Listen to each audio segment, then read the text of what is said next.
Cari, guess who we have on the show today? Ooh. Very excited to welcome in your favorite coach in Los Angeles, Doc Rivers. He's going to join us to talk about some very emotional words he had for the country. I liked him for 2.5 seconds. Also, Jemele, we have Ice Cube. He is talking about his contract with Black America. They don't agree upon it when they need us.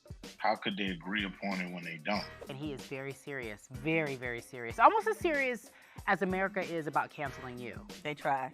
All the time. Yet here I am. Since you want to tell on folks, let's talk about how you can't cuss. My mama. Mm-hmm. Fuck it, cuss anyway.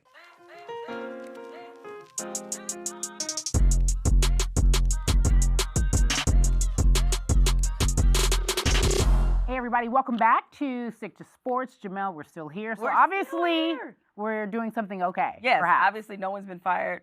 We're right here. Although, we are in trouble. I'm sorry, I shouldn't say we. You in trouble. Okay, so what Jemele means by that is, this is what, episode 3, first 2 episodes, we may or may not have used a few curse words.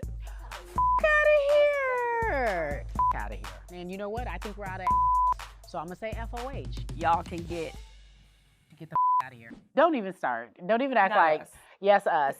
However, my mother, Mama Joyce, said to me, honey, I love the show. However, do you have to curse so much? It's just so unbecoming. It's just not ladylike. Hey, And can I ask you a question? yeah, go ahead. Who taught you how to cuss? My mama.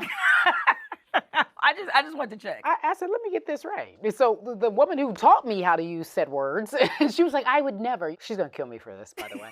So anyway, I do agree. I'm gonna be in more trouble, be in another punishment as a grown woman. However, I agree with her. I have so much freedom. We're on a late night show. We can say more things, and so I'm no longer cursing, Jay. It's not elegant. You call me elegant hood lady. It's not elegant. It's not becoming. It's unbecoming. So I feel like, Cari, we have to raise the stakes. Okay. All right, because in order for you to be invested in this, I'm trying to help you grow. So in order for you to grow, I think we need to make this interesting. How are we gonna make it interesting, So Jemele Hill? this is what we should do. Is that if you curse on this show, all right, then you have to wear a Clippers jersey. Shut the front door! I was waiting. Shut the front door! Oh, I'm not cursing. I'm using words like that. I'm gonna just say right now, you're not gonna make it the rest of the show. Mother sucker. She's not gonna make it. She has to wear. Mother sucker. She has to wear a Clippers jersey. Yes, your skin will probably start boiling. With that being said, let's just move on to our first segment. Okay, shall we? Do you know what it's called? You know what? She's trying to It's trap me, called guys. I'm not This doing Week it. In black shit. Unfortunately, we're starting with a bit of a sad note because a lot has gone on already in this country. Yeah. We're heavy hearts over what happened to Jacob Blake and just all the conversations we're having. And then it's just like, just when we thought, like, how much more can we take?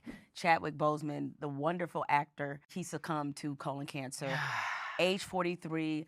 Diagnosed in 2016, which is remarkable to me because when you look at his body of work from 2016, Black Panther, Civil War. Now, you know I'm a big Marvel head, right? I've seen all the movies. I read comic books as a kid, but he did so much.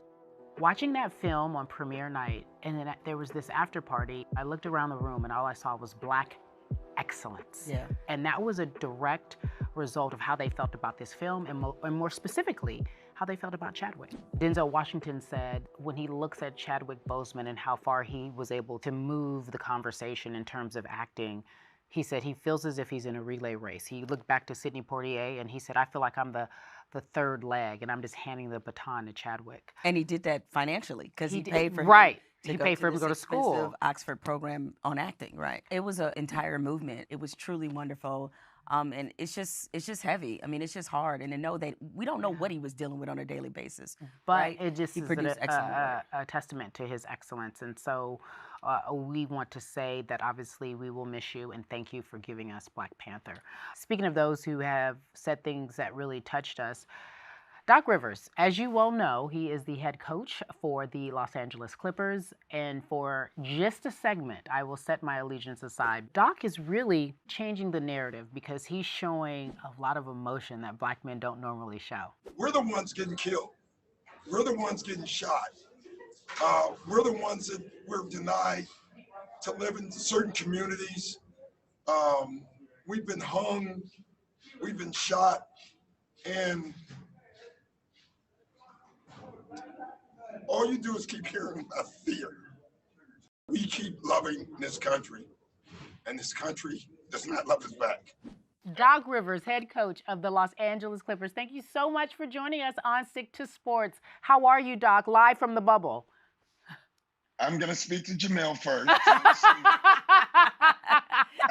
I'm assuming she's a Piston fan, I guess. I am. Hey, Doc, I know we raggedy right now, but golly. I can't wait to hear he wears the Clipper shirt because there's no way she's not going to swear. Doc, I have gone a good, few minutes. Right. About 6 minutes and not sworn.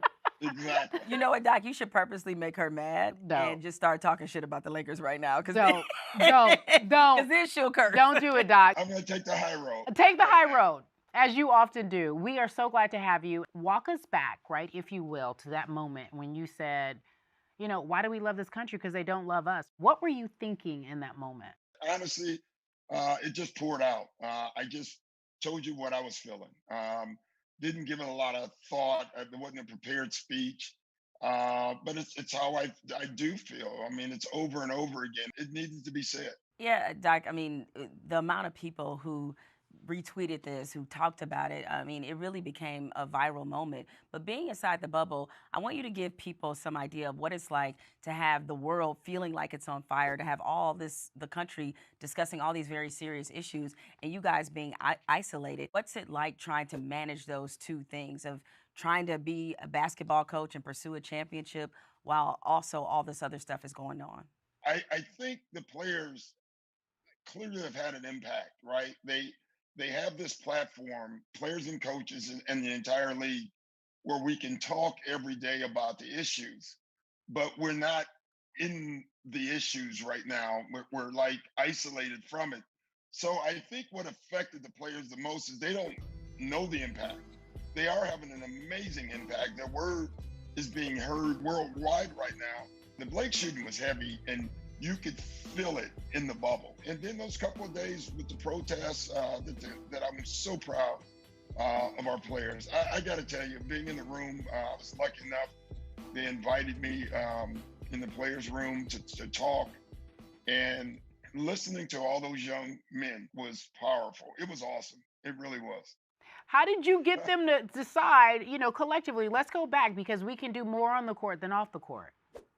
I just think it's important that we understand we should always be allowed to do our jobs.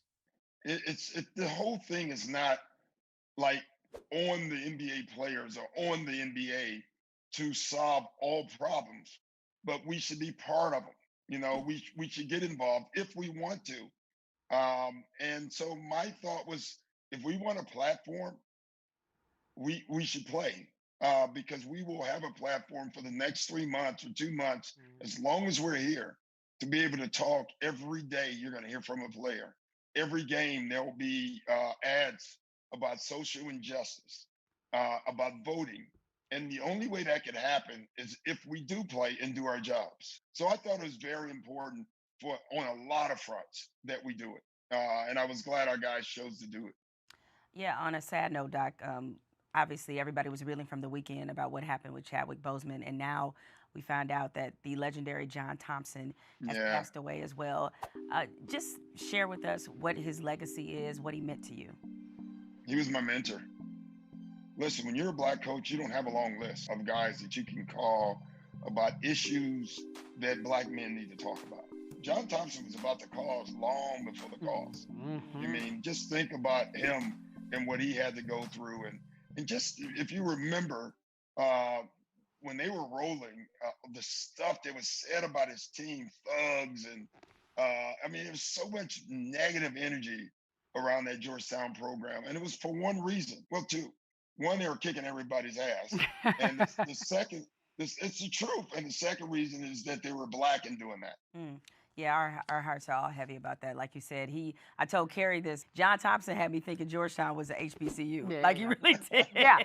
And actually, I was like, well, maybe I could see that now. He Now that did. we're That is discussing it. actually hilarious. Right? Okay, so you thought it was a HBCU too, Coach? Doc probably knew better. He probably knew better. Doc knew better. Yeah, that Okay. was just Doc Rivers from The Bubble, thank you so much for joining us here on Stick to Sports. And I do want to say, I know that immediately when the show was announced, Jay, he said, I want to be on. I said, are you serious? Thank you so much. So thank you for being a man of your word, but more importantly, thank you for being a man who uses your word. And I'll let you know what color jersey you need to send Cari when she has to wear it when she cusses before the end of the show. Nope. Hey, Jemele, send the size because it's coming. Nope. Will do. I got you, Doc. Nope. Good luck. Thank with you, everything. Doc. Thank you, guys. I appreciate it. Appreciate you. Before there was Vice, before there was MSNBC, before CNN, we had Ice Cube telling us what was going down in these streets. And he's coming up next to tell us what's going down with the black vote and why perhaps we should withhold it. Up next on Stick to Sports.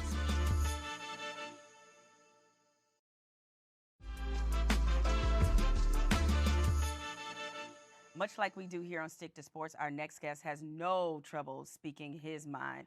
And with us being just a couple months away from a very critical election, here is Ice Cube talking about the black vote and why it shouldn't just be given away for free.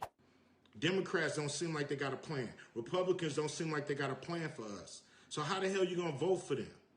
Make them earn that vote. They can start today. Let me say hello to you, Ice Cube. Thank you for joining me and Cari on Stick to Sports.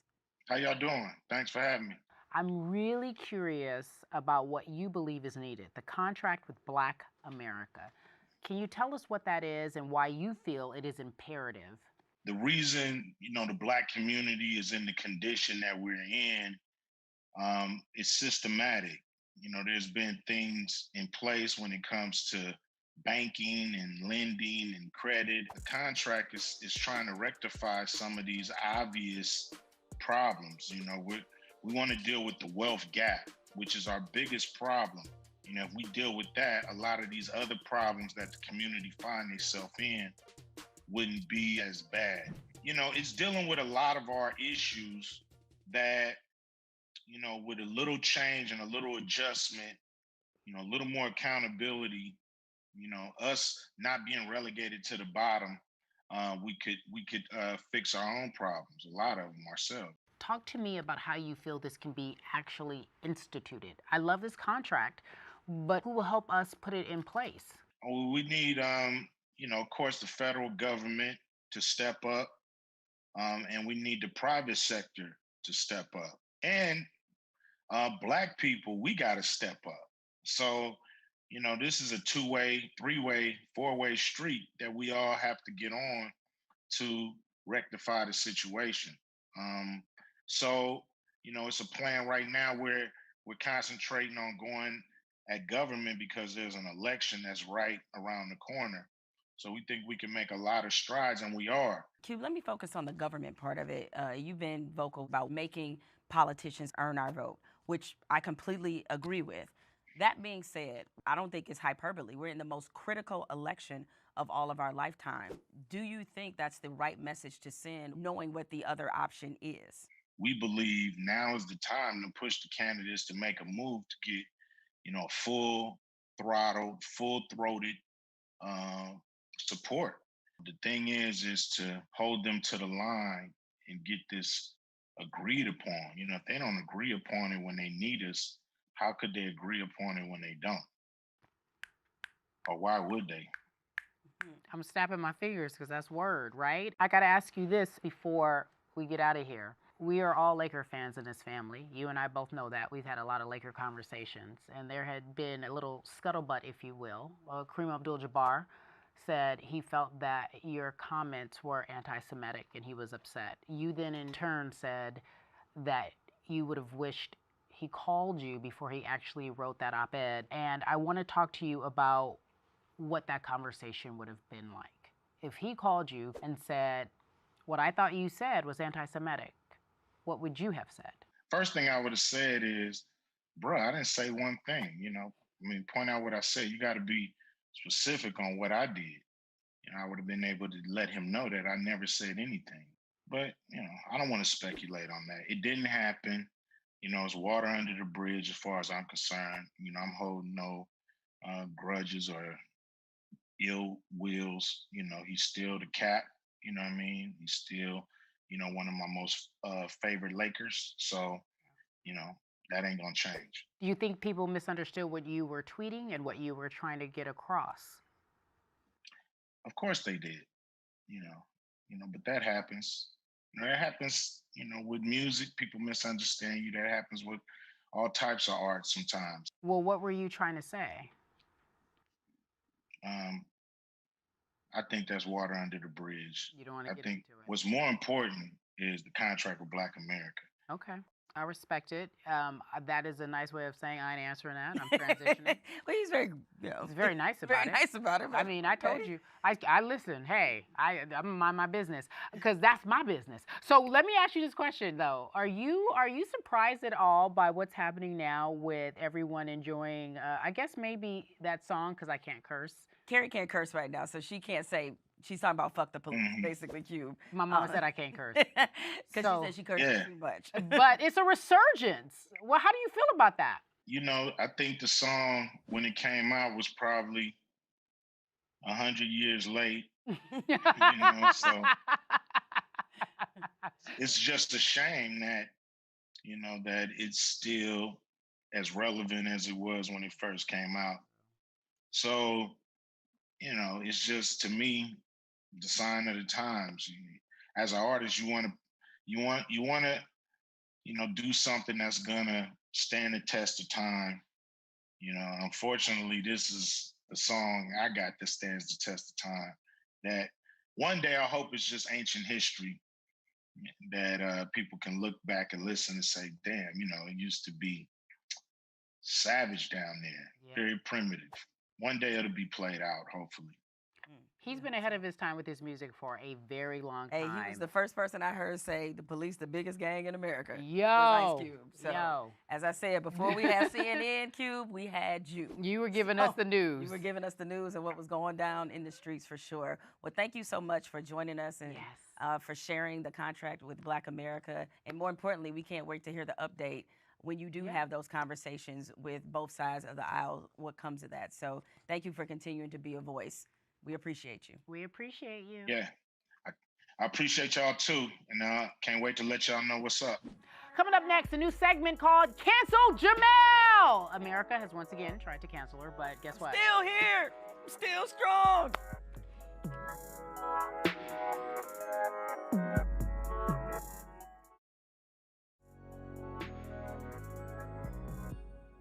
Welcome back to Stitcher Sports. So you heard me say I got in trouble with my mama, but while I was getting in trouble with my mama, Jay, you got in trouble with America.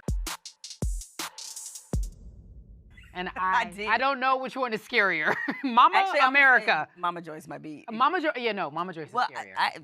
Funny enough, though, I actually got in trouble with both America and my mama. Oh. In a very related way. Uh-huh. So I tweeted. I'm thinking I'm just giving a book review. I'm telling people you need to read Isabel Wilkerson, who is one of my favorite authors. She has a new book out, which is in the top 5 of the New York Times bestseller list, called Caste. Mhm. And she chooses to look at things not just strictly based off racism, because she feels like that's too limiting, that we need to look at the fact that we have a caste system in America, which means a set hierarchy of expectations for everybody. One of the things she does in this book is she compares America and our system of caste with India's, which has a very old caste system, and also Nazi Germany. And what you will discover is if you do a little reading, not just in her book, but other historians. I felt the about this as shade. Well. A little reading. A little reading, because Reading comprehension is at an all-time we don't low like in to do America. that in this country. Is that you will find that, as several historians have noted, is that many of the laws that the Nazis instituted to persecute the Jews, they got from us because they studied our system of Jim Crow. Yeah. Correct. This has been known for a while. What do you think upset people about your tweet? Even the word Nazi is such a triggering word. I know very well how awful and horrible the Holocaust was. But what I found is that in America, because we have lied so much about our history, because we've sanitized it, that people don't know what really happened. and we have this superiority complex where that we we think are better we're than so every much better other than everybody country, else. and we would never do that, and how dare you, and if you feel that way, because a lot of the tweets I read, you know, were how dare you say that, go back, live somewhere else, and you're like, listen, we're not as beautiful as we'd like to think. It wasn't that long ago that many of these laws existed. I mean, in 2000 is when Alabama finally struck down their ban on interracial marriage. Sure. In 2000, Sure. okay? The laws against interracial marriage, the Nazis took that from us. They also admired the fact that despite these persecutions that we instituted upon African Americans, that we were thought of so well in the world, that we didn't get that same reputation that they got, even though we did a lot of the same things. And oh, by the way, I don't know, there was hundreds of years of slavery where, I mean, who says? Yes, there were hundreds of Who years of slavery, says? and the biggest difference between obviously us and the Jews is that the plan was to wipe them out completely. They still needed us for labor, right? But that doesn't mean they didn't murder, beat, torture, rape us throughout that entire time. It happened, and so people, I think they just reacted because of comparing the two. I certainly was not disrespecting any of the Holocaust survivors and Jewish people as a whole. That was not even the intent whatsoever. It was really based off the fact that we need to stop looking at ourselves as if we're above reproach, and our history certainly But you're asking doesn't reflect people that. to think that there's no more racism. It's like there are people in this country who still feel that racism doesn't exist. You're asking them Or it's to not be, as bad. or it's not as bad, but you're asking them to be elevated, and that's hard to do. Again, back to our singular focus, humanity, right? 'Cause Right. that's what's This missing. is right and wrong. This Right, is not yeah, political yeah. at all. You know what's right and wrong? Your attitude. Well, my mama told me that because of the blowback of what that tweet caused. People were talking about it everywhere. She told me somebody broke into her prayer line. And said, like somebody, I don't know. your daughter's a heathen. But pretty much. But it's not too far off from the truth. You know what? Okay. Coming up next week when we laugh, we're going to have comedian who? We're going to have Sam J, who her Netflix special is amazing. Okay. And I tell you what, I know sometimes the internet can be a really shitty place where you think the stupid people have won. I can't. If you need a smile, I can't curse. go and check out Spice Adams, who'll be joining us. His Instagram feed gives me life on a daily basis. On a daily And he's from the D, where I'm from. So, we funny. We got a great sense of humor. So stick to sports. Cari and Jay coming up again next week. We hope. I think. You curse too much. You curse too much. And you making me bad. I know. I'm and a bad why? influence. She is a bad influence. That's why America wants to cancel her.